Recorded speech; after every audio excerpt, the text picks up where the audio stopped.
Is it time to dismantle some doctrines? If you don't know what that means, then come along with me.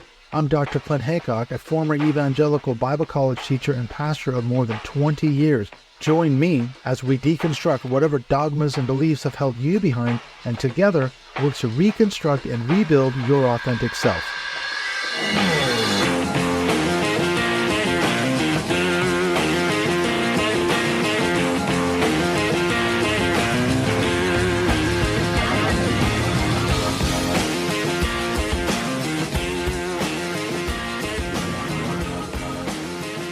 I'm super happy to welcome back returning guest, Frank Schaeffer. It's been way too long, Frank. Welcome back to the Dismantling Doctrine podcast.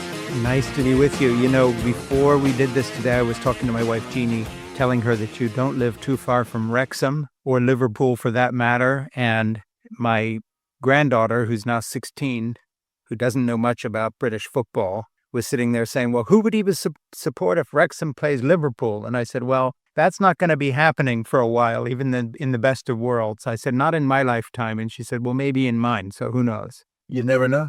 We were at that last game when they were promoted. I think she's seen an episode or two of Welcome to Wrexham. Of course, Jeannie and I have followed the whole thing and watched all the seasons and really enjoyed it.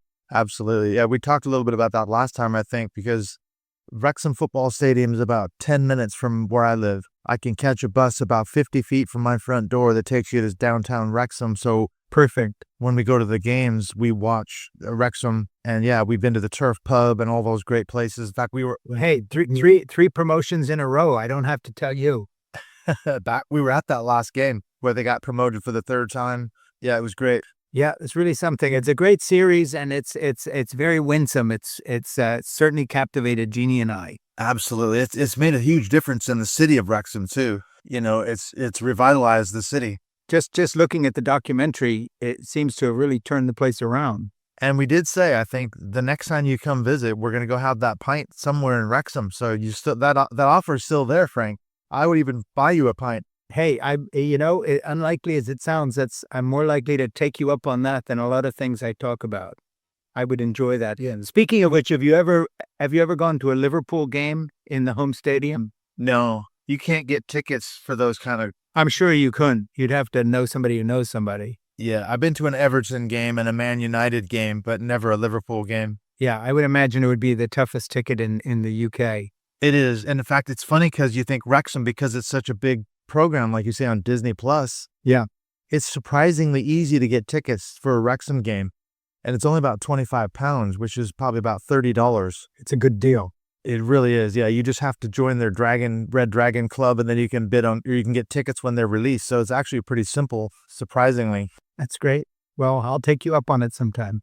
Okay. We'll take you to a Wrexham game and have a pint at the Turf. How about that? That's a deal. Okay, great. So the last time we talked, it was funny because I've been doing a lot of shorts on my YouTube channel featuring you. Yeah.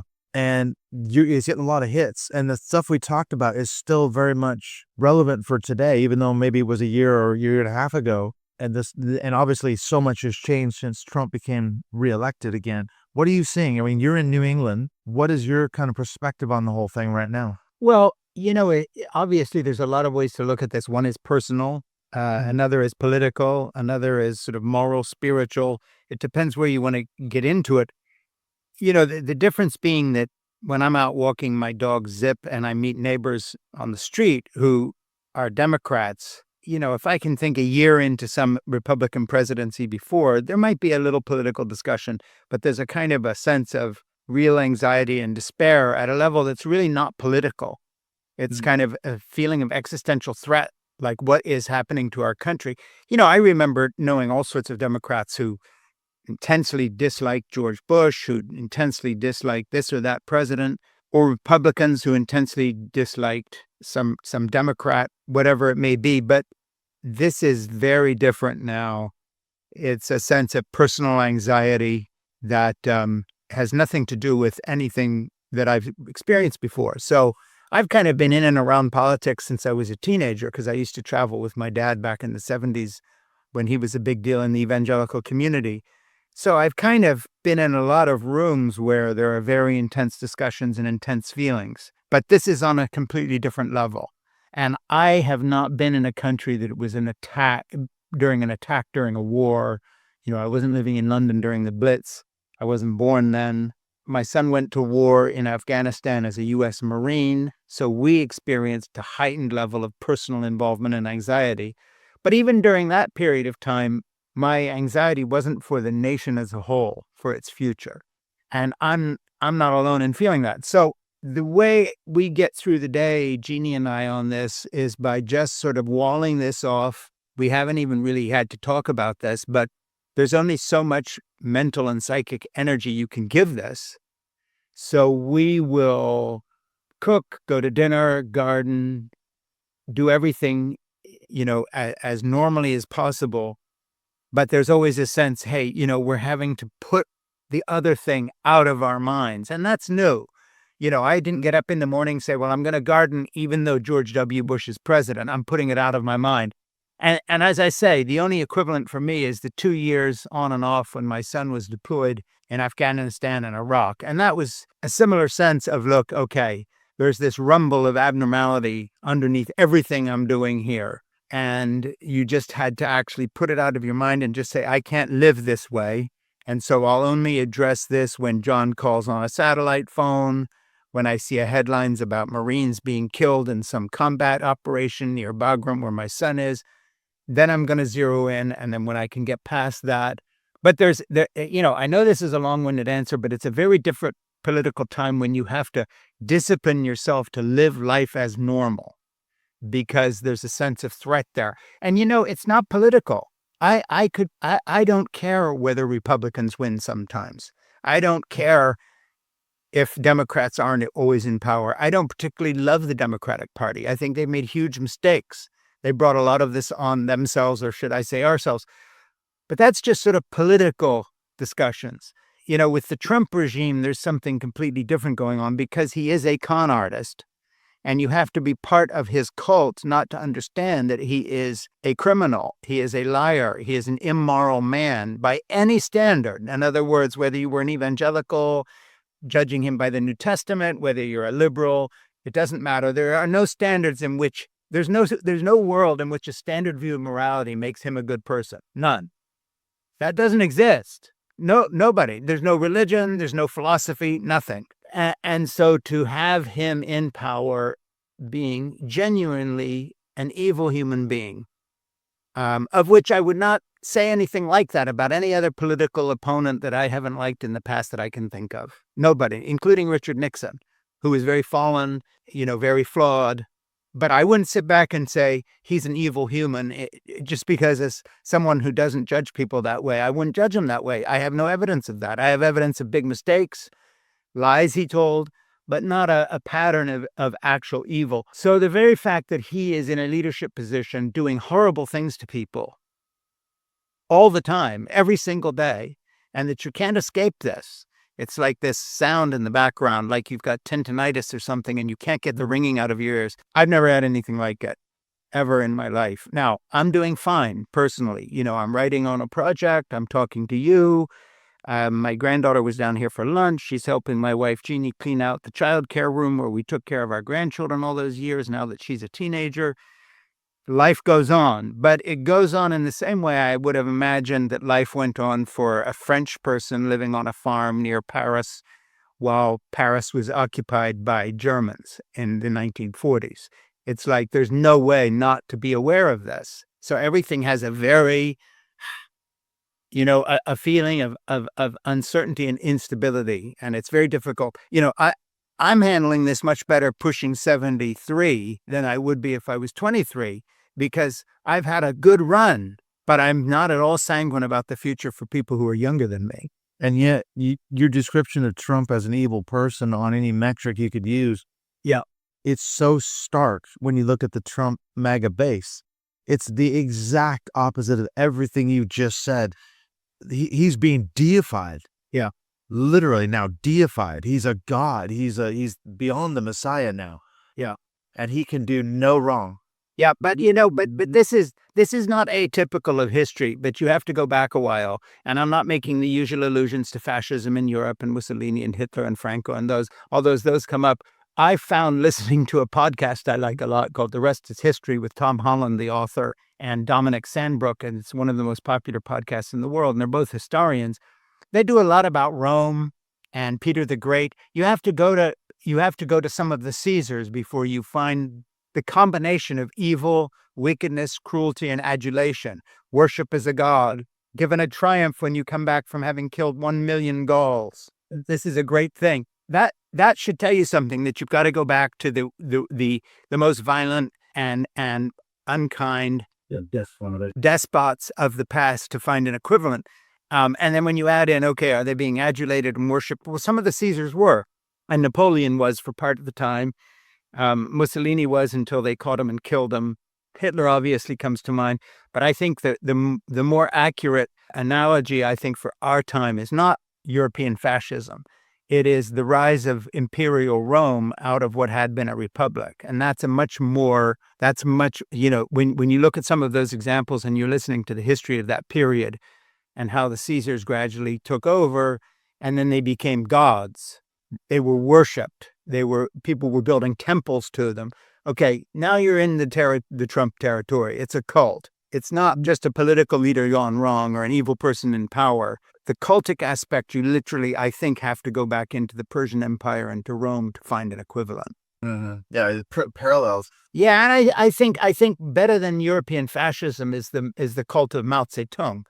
People with all the little red books in the Cultural Revolution, when they were murdering their teachers and denouncing each other, and loved him, and every word he said was somehow divinely inspired. It was the way they saw it. That's an equivalent. The Mao cult of the 1950s and 60s is very equivalent to the Trump cult, and I think you have to go there to find it. The fascinating thing to me is going back to 1930s Germany, though. I know you kind of said, okay, we can look beyond that for sure, but the normalization of the German people. Sure.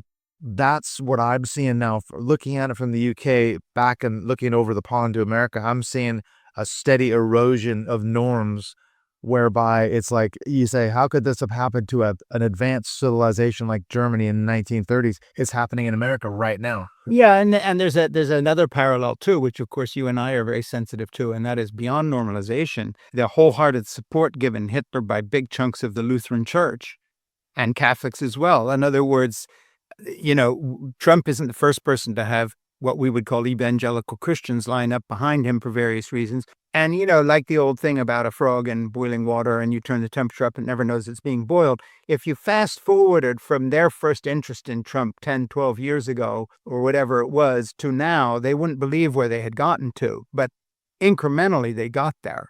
Well, your name came up the other day. I did a podcast on Vance Belter. Did you follow that story at all? No, I did not. So this is the thing. The guy, he was in Minnesota. It was about a month ago now as we're doing this recording. He shot and killed a Democratic. Oh, no. Yeah, of course I followed that. Yeah. So it's just I didn't have his name. Yeah, I know. Of course. Yeah. My mind slipped a gear there for a minute. Oh, right. When I was doing the research on Vance Belter, I was trying to answer the question, what radicalized Vance Belter? Because he was an evangelical pastor. He preached in the Congo. No, I know. I read everything I could get my hands on. As soon as I saw the story drop, I knew what was, I had paid a lot of attention to it. Just name slip. The connection with Frank Schaeffer was that I put him in the context of anti-abortion evangelical people who were, engaging in violence. Sure. Very similar. Exactly. The names back in the 1980s and 90s. And I found, I think it was a podcast you did on BBC4 here in Britain.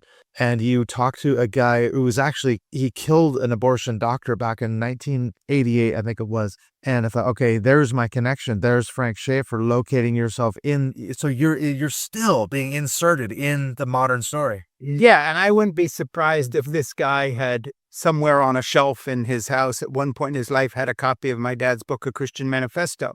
Exactly. And so forth. But, we were talking about something and I wanted to mention a point, and that is that, of course, like this frog being boiled in water, people don't see sort of the unintended consequence. But, one of the stories that gets buried in all of this is how the evangelical community, forget its support for Trump, just its support for Trump, what it's done to the community. Yeah, it's corrosive. In other words, evangelical Christianity is not religious anymore. It is political. it's completely changed the dynamic of how not just people regard it, but how this movement regards itself. It's about power. So I think that, one of the storylines here is that in a sense, Trump has destroyed the evangelical community for his own ends.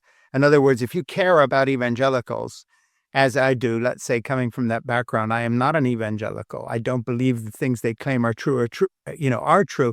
But I saw many evangelicals do wonderful things for people, including George Bush, who started a whole program across the world for AIDS sufferers, very untypically because of his evangelical faith. That doesn't mean that I agree with the fact that he sent my son to war in places that we shouldn't have been. But nevertheless, you can't write him off. You can't just say, his faith didn't translate into anything. It did. Bono and these other people went to him and they talked him into it, and tens of billions of dollars have been spent now stopped by Trump. Okay, that witness globally, and forget just good works, just the way people see it, is gone. So that, one of the legacies of the Trump cult is that it has subsumed and destroyed the evangelical witness entirely, so that there is no evangelical community anymore as we would have understood that word, say, 20 years ago. What comes to mind is nothing to do with anything. And then I would say when it gets to the political violence, that we were in on the beginning of with our pro-life agenda, what many evangelicals don't talk about, and of course a lot of people on the left don't either, because it's not convenient to anyone, the left wing that wants to demonize all Christians on one hand, and then the Christians who want to act as if they've always been in this game, was that when we went out with that anti-abortion series to begin with, our big fight was with evangelicals who were pro-choice, like the Reverend Billy Graham or Dr. Criswell of the Southern Baptist Convention. No one wants to talk about that because from the left's point of view, they have to sort of smear all evangelicals with the same thing. Roman Catholics are all child molesters and evangelicals have always been women-hating misogynists. They love their own generalities. From the evangelical point of view, they don't want to admit that this is a new phenomenon for them, not just the politicized cult aspect of Trump, but the idea that they would take litmus test positions on issues that would mean that they could never vote for Democrats, that they could never be, part of a larger tent. This is new. So I remember sitting in rooms with people like the editors of Christianity Today magazine, trying to talk them into becoming as radical as we were. And they were very hesitant because their view was, well, this isn't what evangelicalism is about. Our job is to get other people to commit to Christ and to live Jesus-centered lives and so forth and so on. It was a missionary kind of outreach. Sure, there were a lot of people making money and all sorts of big God business, God dollars, and all the rest of that. But the emphasis was not political. So nobody keeps sight of that anymore. Yeah, absolutely. Yeah, you had to talk them into it. And someone said the other day, it's such an ahistorical view that these people take, because they argue that we've been against abortion from the beginning, which they have not. Jerry Falwell Sr. said that. He said, the minute I read that newspaper article in 1973 that said Roe versus Wade, I was outraged and I mobilized my followers to protest. No, absolutely not. As we know, it was more about segregation. That's an old story, but it's true. Of course. They were convinced that abortion was the way to go to rile up their base and all the rest of it. Yeah, and of course, privately speaking, because I grew up in an open home mission in Switzerland at L'Abri Fellowship in the 50s and the 60s, we had a steady stream of young American women coming through who had abortions before it was legal, and their pastor father had driven them to some local doctor that would do it to save from the scandal. Evangelicals were having abortions like everybody else, and they probably still are because there's a lot of hypocrisy there. But the fact of the matter was, it was just something you didn't talk about. But when it came to unwanted pregnancies, not everybody was sent off to a girl's home to bring the baby to term. There were plenty of people, Christian moms and dads, who were, quietly helping their daughter or a relative or a sister or somebody get an abortion. That's from personal experience. Going back to your comment about how it has changed evangelicalism, this is something I've seen just on a sort of narrative basis. I'm quite active on Threads. Yeah. And there's a bunch of Trump MAGA evangelicals on there. And maybe I'm trolling them, but I kind of can't help it. I saw an article the other day in Christianity Today about how ICE is arrested and is deporting these Iranian Christians in Los Angeles. And they're legal asylum seekers. They have applied for legal asylum. They're not illegal. And I said, Trump evangelicals, are you okay with this? How can you justify this? They're arresting Christians now. Yeah. These are not illegal aliens. They are legal asylum seekers. And the responses I got were shocking. Yeah. People said, I don't care if they're illegal, arrest them. Some people said, fuck them. Literally, Christians said that, fuck them. Yeah. If they're legal, deport her. Yeah. I said, they're not illegal, and it went round and round. It's interesting you bring that up, because where you really see the cultic aspects of this movement, in the same way that on the left, where you really see the folly of the left is when they become so fundamentalist in their views that they shoot themselves in the foot. Because of course, when you're deporting an Iranian Christian or a Palestinian Christian, that's a little bit of an anomaly, and it's an interesting example. But what's even stranger is that this Republican Party, that when it looks at it not from the point of view Trump called, but from the point of view of a Republican Party that wants to win elections, say the midterms, put the next Republican in the White House after Trump dies or is thrown out of office or resigns or leaves when he loses, whatever it may be, if he does, from the point of view of the Republican Party, all right, and this is something the left did not figure out. They were stupid about this. The best thing that ever happened in terms of numbers of voters is Pentecostal Hispanic Christians pouring across the border, coming into America believing the same things that pro-life evangelicals believe about everything from a woman's place in the home to abortion to sexual fidelity. If the Republican Party was trying to guarantee its future, and of course the subtext to this is how stupid Democrats were in thinking that somehow because someone was brown or black, they would be on your side forever, irrespective of culture war issues. And I've been saying this for years, and that is this stupid, they're going to replace us. Of course, it's an anti-Semitic trope, but when directed at brown people coming across the border, like they are the threat to the Republican Party. Look at the difference between us here in America and Western Europe. Western Europe's southern border are Islamic countries, generally speaking, that are genuinely a threat to Western culture if you're just looking at it from the point of view of history and a real difference of opinion. Your Pentecostal woman coming across the border with 2 kids who's a pro-life Roman Catholic or Pentecostal Christian is not a threat to white Christian America. Actually, she's your voter who's going to keep you in power forever, which the Democrats didn't figure, because the Democrats themselves, in their own kind of racist absolutism says, well, she's brown, so she's going to vote for us because, we're friendly to brown people. I'm sorry. Do you do understand that when it comes to culture war issues, people are not voting their pocketbooks. They're voting their sense of who they are, whether it's coming with the idea that, sex differences are not selected at birth. You're born this way, whatever it may be. You're going to lose this war. And here the Republicans are deporting because they're more of a Trump cult than they are loyal to the Republican, being in future. So you have a really odd picture in my mind. You have Democrats who didn't understand who Hispanic voters were and were very condescending to them in the same way they've been condescending to the black community. And we'll keep pushing our fringe culture war issues out to the thing. We'll let the trans movement redefine the gay rights movement. We'll let and we'll just keep accepting the lingo and demanding the pronouns. We'll just keep pushing this, and that's all going to work. These people somehow will always be on our side. These people. Well, they're not. These people. Because they are conservative Christians. And yet you have these white conservative Christians who are ready to deport an Iranian dissident Christian back to Iran, where they're going to be tortured or hung or raped in a police station. And that's fine with them because they're racist, they're brown. So I didn't mean to go this way in this discussion, but I'm just sort of bringing this up. Isn't it odd that the kind of condescension of the left has brought a whole new population of people into our country that started voting in large numbers for Trump in the last election, because they are much more interested in their culture war discussion with white America than they are in who is racist and who isn't. Who figured that out? The left didn't see it coming, and the right benefited from it. Now they're turning right around and biting the hand that feeds them, because they're deporting their future. These voters would keep Republicans in power forever. They voted against their own best interest. Of course they did.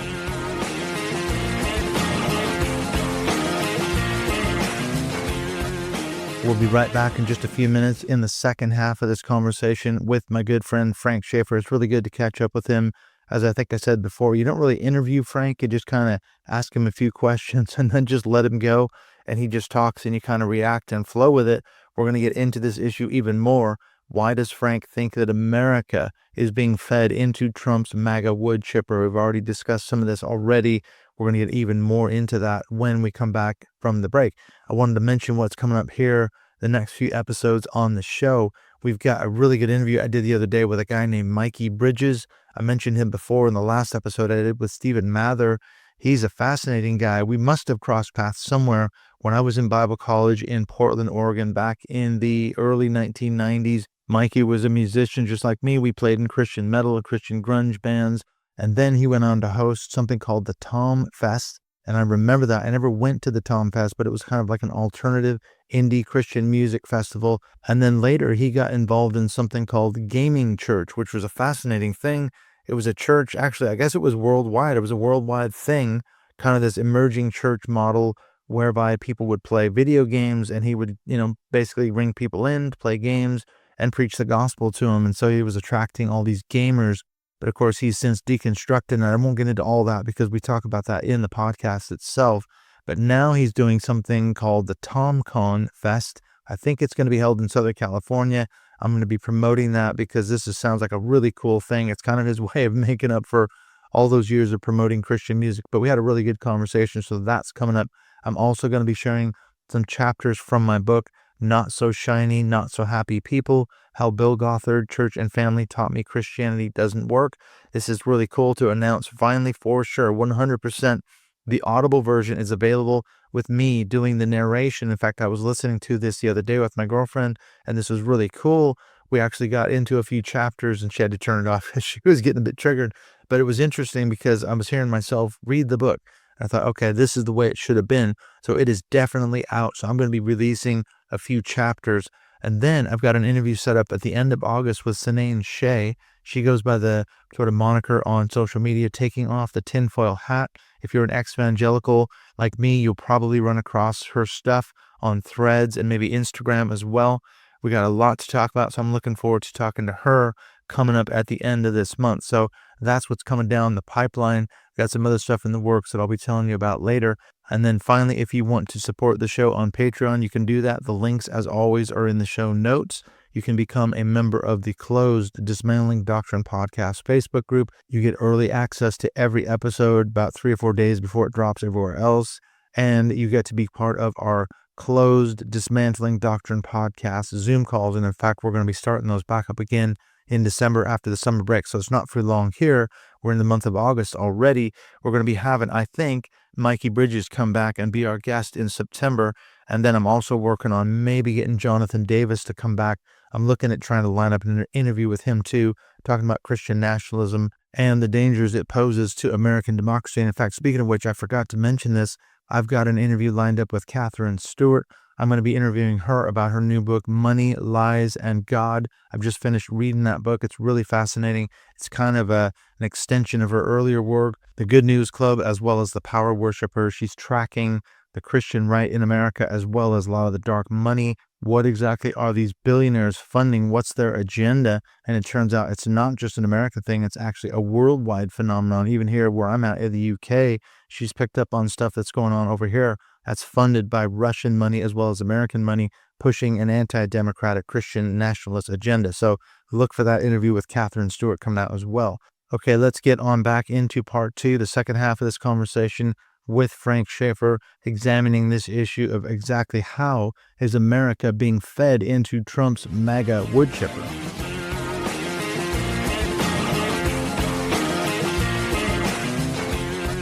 But I could have told them that because they're my mother. And if you had told my mom, here's the economic benefit and these people are on your side, but on the other hand, they believe in premarital sex, abortion, gay rights and all this, who's she going to vote for? Because I come from that background, I understand that it's not all economics. The left always wants to talk about things they feel comfortable with. So the left will always go to economics, Rust Belt, job creation, globalism, because they can speak that language. That's the university elite language of the New York Times and Princeton and all. They get that. When they get down in the weeds of talking about people's culture war issues, they don't understand the passion, and they don't understand how right-wing people have not talked about this as publicly because they know they're a little bit out of step with the elites. Now, not so much, with open war being made on the universities and so forth. But I think we've got a very odd situation in America where the left and right do have one thing in common, and I don't believe in moral equivalence. Trump is evil, and that we've been talking about it. This is not like on the one hand and on the other hand. But in this one area, what's interesting is it's a genuine mirror image of blindness to what moral conviction actually means. So the right wing won't acknowledge that these people are on our side, ours being the right wing. I am not right wing, speaking as one, because they're brown and they're different and they speak Spanish. And the left assumed somehow they'd always be loyal because Trump is a racist asshole who said that they were all rapists. And so obviously that'll make these people so mad they will be on our side. But no, it didn't work. Yeah. Well, they're calling them vermin and animals and, Yeah. yeah. And yet they still voted for Trump in huge numbers. Yeah, but this is why the left really shoots itself in the foot when it will not make its own tent big enough. And I'll just give you one example. I am pro-choice. I changed my mind. I came out of that background. But if anybody had asked my opinion, and no one did, and said, we're holding an enormous women's demonstration after Trump's first election, there'll be millions of us in the street, but we've told pro-life Democrats we don't want them. They can't march with us because they don't agree with this. And the same thing with the trans pronoun demands. I would have said, you're crazy. You're going to be losing elections. Aren't you glad that they disagree with you on a big issue and they still want to march in your parade? Yeah, let them in. Let them in. You're committing suicide.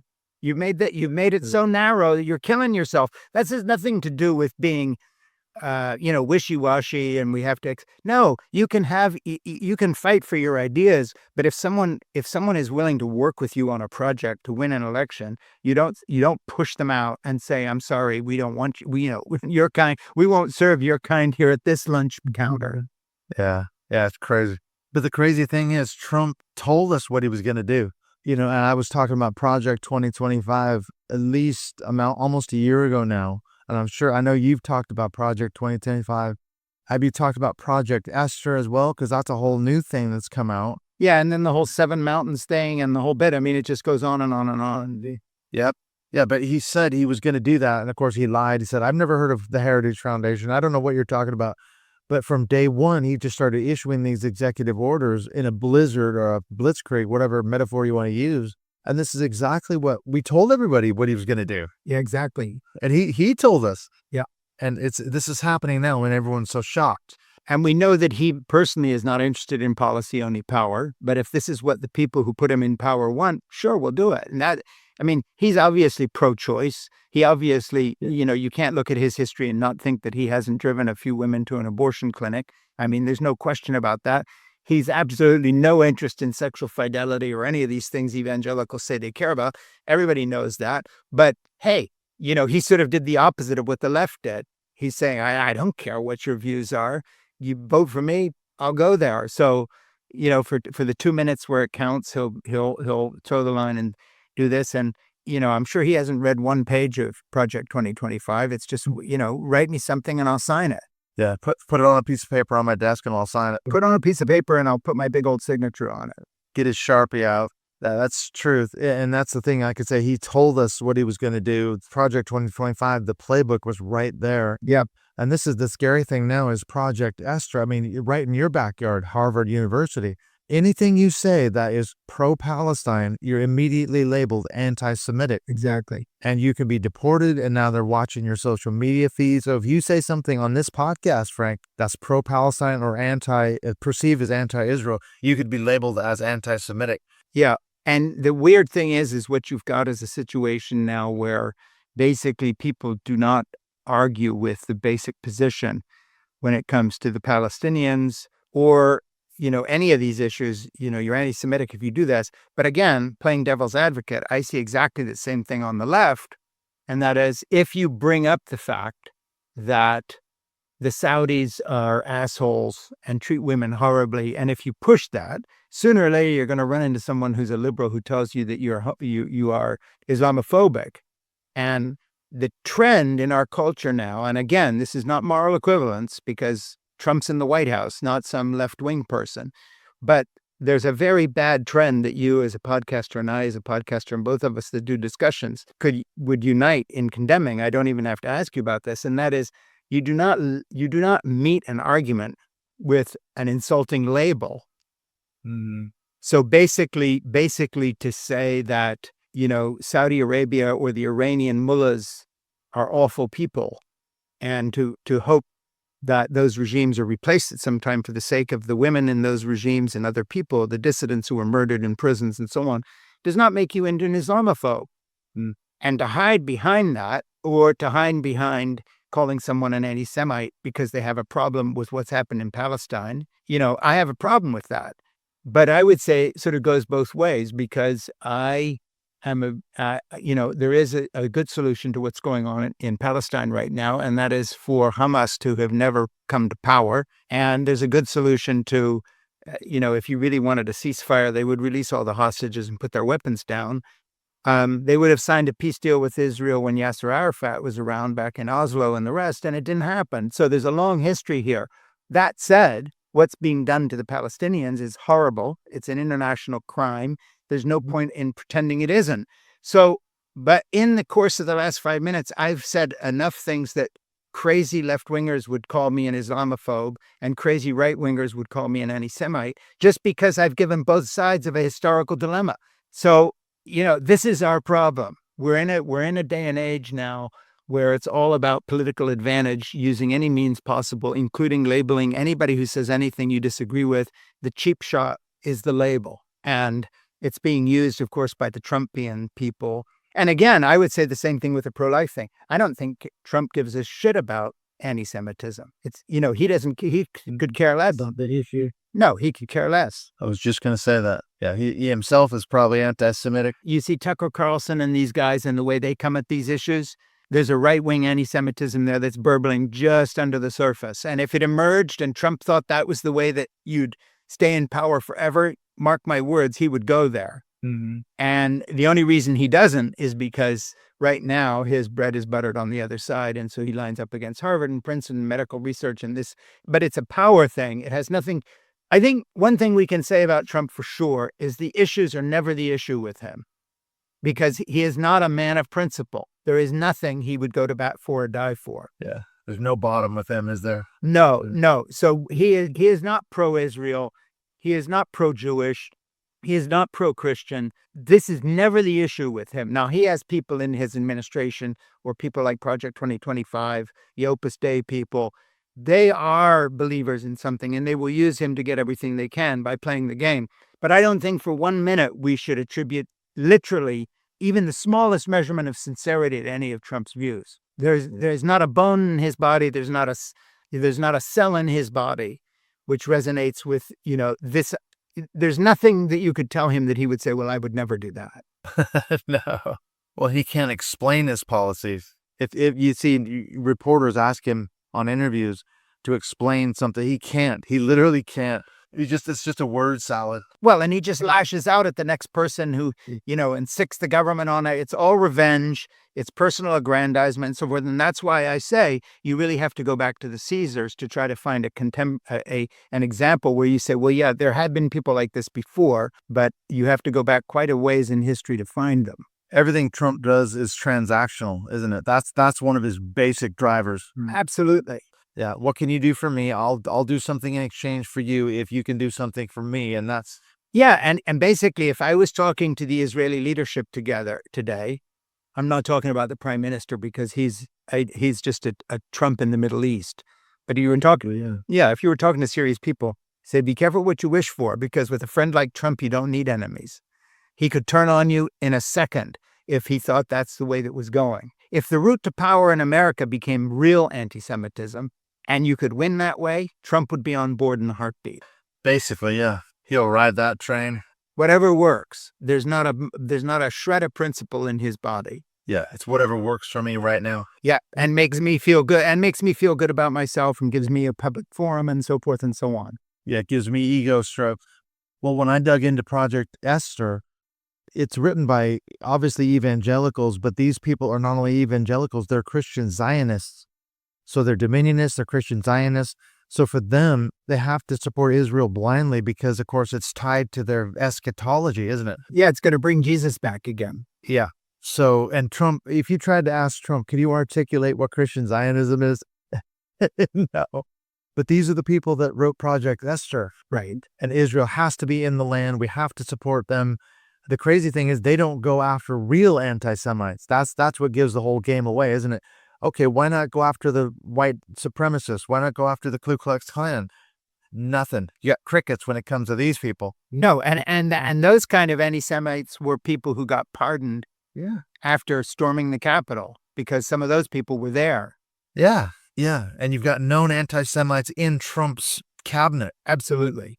Officials that he's appointed that have said anti-Semitic and racist things, and nothing's happened. Yeah. Okay, go after those people. They've actually said things on Twitter and X and social media that are anti-Semitic. But the very fact that something like the Project Esther thing written up by evangelicals, follows on the heels of Project 2025, that, we're even talking about that while trying to have a rational discussion just shows where we are. I mean, essentially, there's always a fringe element. There are always people who are crazy. There's always claims and counterclaims. But the fact that these things have become mainstream is like, talking about Hal Lindsey's apocalyptic revelation suddenly are directing American foreign policy. But that was 30, 40, 50 years ago. But it would have been unthinkable. But now it is thinkable. That's happening. Well, you mentioned in our last podcast, one of the main differences that you were going around with guys like Jerry Falwell Sr., Pat Robertson back in the late 70s and early 80s. Okay, these guys were extremists on some front, but at least you knew where they were coming from. And you said, what's different now? One of the things is we're seeing this literal demonization of opponents. It's all about spiritual warfare, the New Apostolic Reformation. You mentioned Seven Mountains Mandate. These are the people that have Trump's ear. These are not the classic old guard Christian right types anymore, are they? No, but the thing is, you have to understand that they themselves are totally delusional in as much as if they think Trump cares about their issues, they are delusional. What he cares about is that he can keep his numbers up in MAGA and come one, come all, and I'll tell you anything you want to hear. I mean, this is not, you don't have to think for a moment that Trump thinks Jesus is ever coming back or that any of this is true. Of course not. But if this brings you 1 million votes or MAGA people you can count on to rise up and be violent if you lose an election or the midterms or whatever, bring it on. There's no limit to what he would do or not do. But they're all being used and abused. And of course, at some point, I don't know whether we'll live long enough or I will to see that, but obviously at some point all of this will not just fall apart, but be utterly and totally discredited. In the same way that we look back on the Caesars now and we don't really believe they were gods. Doesn't matter if they built them a temple or not. I don't know what the reach of history will be, but at some point Trumpism will be utterly exposed, and all the people who followed him, all the people who led, who fed themselves into this thing, this woodchipper, will be utterly discredited, but there won't be much satisfaction of that because, of course, in the meantime, they're completely discrediting the United States of America as a nation. We have real enemies. This is a world in which actual things happen with serious people, and we're no longer a serious nation. That's true, yeah, for sure. Tourism is down, for one thing. Nobody wants to go to America. If you're Canadian, forget it. Yeah. People from the UK, or my friends are saying, in fact, I've got a friend that I work with. He's actually Australian, but he lives here in the UK. And he was going to go to America next year. And he said, you know what? No, we're not going. Yeah, I understand that. Because I don't want to get arrested at the airport because I have a funny meme of Trump on my phone. And this is happening. It is. Yeah, it is happening to the point where I heard from someone, I won't say who, but a friend of mine who is a big deal in the music business and tours in this country and happens to follow some of my stuff, who told me on a FaceTime call a couple months ago that on the way to the, inn while they were landing, suddenly grabbed her phone and went through it and started deleting all the links to my podcast thinking, well, maybe you're on some list of people you can't have in your phone anymore. And I didn't want to be sent back on the next plane. Now, I don't think that would have happened. I don't have any illusion to being that important, but the very fact that a rational person from a Northern European country would be deleting things from her phone, coming into America. Of all places. And the thing is, I go back and listen to our old episodes that we did, 3, 4, 5 years ago. When these things have happened, you've predicted correctly. I remember we talked about when Amy Coney Barrett was selected to the Supreme Court, and you basically said, okay, they're going to overturn Roe versus Wade. They're going to go after LGBTQ rights. They're going to go after immigrants. You're going to give Trump a free pass. And this is exactly what's happened. So none of it's really a surprise, as sad as it is. No, and I think that I don't in any way regard myself as being prophetic. I think the only difference is that I think there's a lot of people who psychologically were holding out for this can't happen because it'll be so bad. And it's very difficult to say this. And I think this was a lot of the case with a lot of people who were sure that Trump would lose the last election. And, it wasn't that they really thought he would. It's that, I just can't even contemplate this, so I can't say that. And I think the same thing now. I think, right now, when you look at what's going on, there is no way this ends well. So there is no way that this doesn't go to some conclusion, which will just be horrifying. That isn't good. Yeah. What's the end game? What's the end game? And I think the end game is in terms of the USA is really being discredited and absolute chaos on so many levels that people will not be able to comprehend how we got there. This flood in Texas where all these little kids were swept away. Yeah. And the warning system was not put in. And the person who was in charge of that aspect of the Weather Service is one of those that took an early paid retirement as part of the clean out of the federal government. This is just a harbinger, because when you think of the thousands and thousands and thousands of men and women who quietly worked away within the federal system, keeping things going, and you extrapolate and multiply that number out into the infinity in terms of the loss of experience and so forth, our military being hollowed out by Hesketh and his stupidity of going after people who are incredibly competent warriors. Forget your politics, whether you believe in American military power or not, that's a different question. But, to think that you're going after some young woman who is really good with a joystick sitting in a bunker in Texas directing, drone strikes, and you're getting rid of her because she's a female, you're a fool. She's good at what she does. So even on the level of, forget morals for a minute, but even on the level of just practical workability, this is suicide. And we're doing it to every single government agency. So when you look at that, when you look at this picture playing out into the future where competence is punished, and you allow the worst of this tech bro move fast and break things attitude to come in with these arrogant fools like Musk and others who have just trashed our system, there is no scenario in which this plays out well.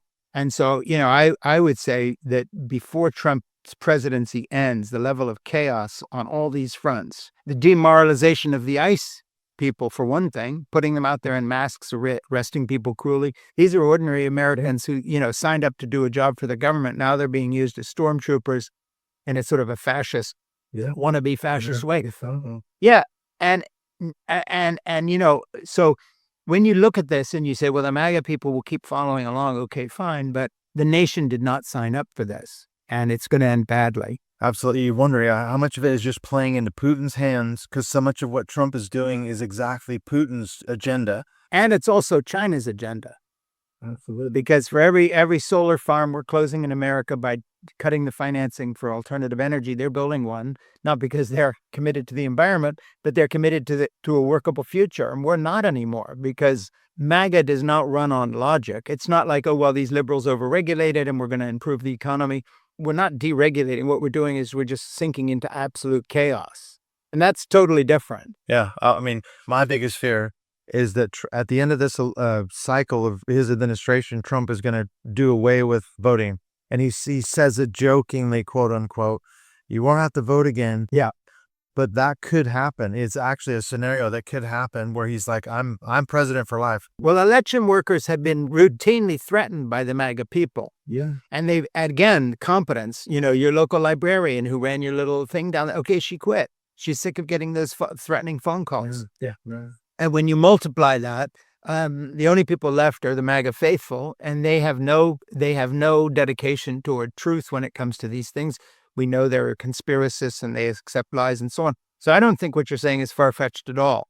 I think our voting system is really being threatened now. And and when the midterms comes along, you can expect all sorts of shenanigans and all sorts of questions. Again, it'll be the Trump playbook. If you lose, you question it. And the Supreme Court has apparently given him sort of a rubber stamp carte blanche to do whatever he wants. So I think it's a toss-up, whether there's anything left of our electoral process itself, given a couple more rounds of elections. You have to wonder. The voice of the prophetic voice, Frank Schaeffer speaks again. I'm aware of the time. I know you have to get going, but before we go, can you remind us, how can people find you? What's the best place to get a hold of you, and where can they get a hold of your podcast? Podcast is just In Conversation with Frank Schaeffer. It's on YouTube and on podcast places. In Conversation with Frank Schaeffer is where I talk to authors or people like you, interview you about these things. If you want to kind of know what my journey was, the book is Crazy for God, which is my memoir, written 15 years ago, but I wouldn't change much in it, and it kind of predicts where we're at today, if I may say so. And then I have a regular commentary that comes out both on Substack, but also on YouTube, called It Has to Be Said. And I talk maybe 5, 10, 15, even 20 minutes about some issue like we've been talking today.